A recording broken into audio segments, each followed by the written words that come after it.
What's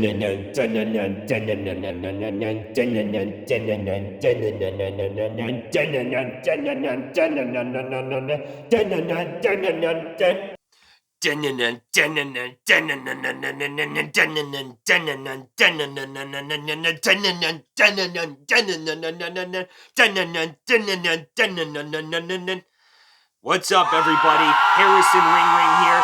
Today we're going to be reviewing Godzilla Minus One. So, Godzilla Minus One, I mean, it's basically another Godzilla movie, but I'm going to give you, and there's no spoilers for this review, by the way. Before I tell you the story, here's just a bit of a fun fact. The Godzilla films, there's so much, and we know there's a Monster Universe saga, but fun fact, I never saw any of the Godzilla films that were not canon, or the ones that Japan made. Like the ones I've seen are like the Godzilla Monsterverse saga, like Godzilla 2014, Kong Skull Island, Godzilla King of the Monsters. I mean, I own it around my... Yes, I own Godzilla King of the Monsters and Godzilla vs. Kong, and I believe I do own Kong Skull Island, but I'm not sure if I own Godzilla, so... Or maybe I do. Moving on. So basically, I know the whole story of the original of Godzilla invades everywhere in Japan, and basically the entire military stops Godzilla. I mean, that's basically how the whole new remake is basically that. And yeah, tries to stop Godzilla of him invading everywhere in Japan. So, yeah, so here are my thoughts on Godzilla Minus One.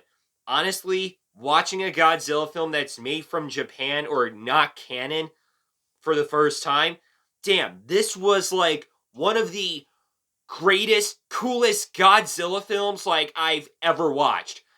This one was just so freaking good of how well this was created. The Godzilla design they had for Godzilla Minus One, the CGI was just incredible for this one. How the form is, the visual effects, everything Godzilla had. And since I saw this in IMAX for an early screening, the whole sound system was just amazing for Godzilla. So well and creative. And yeah, the whole story design was incredible. How the way it was all, sad, funny, heartfelt, emotional. That's how mostly a Godzilla movie like this one is so well done. That's how you have for Godzilla.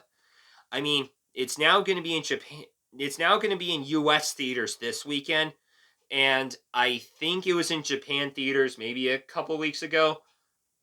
I honestly don't know the date, so that's going to probably be my problem. But yeah, with Godzilla Minus One, I think this was a epic, awesome Godzilla film. You would be on the edge of your seats with the score music they have, the classic score music they would have, you would have to pay attention to for this movie.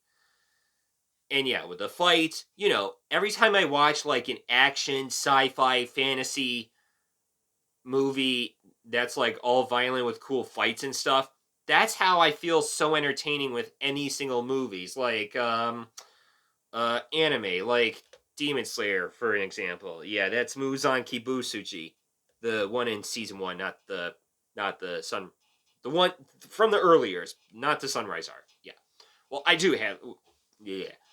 But yeah, overall, Godzilla Minus One, really well done production design, and the cinematography was just so beautiful and very well shot. I mean, you got good casting, good characters, good storyline of Godzilla invading everywhere, great CGI, great visual effects. If you're a huge Godzilla fan, you need to be seeing this on the biggest screen as possible. That's how you'll have for a Godzilla movie. But overall, since this is probably one of my favorite Godzilla movies now, I'm going to give Godzilla Minus One a 10 out of 10 and an A+.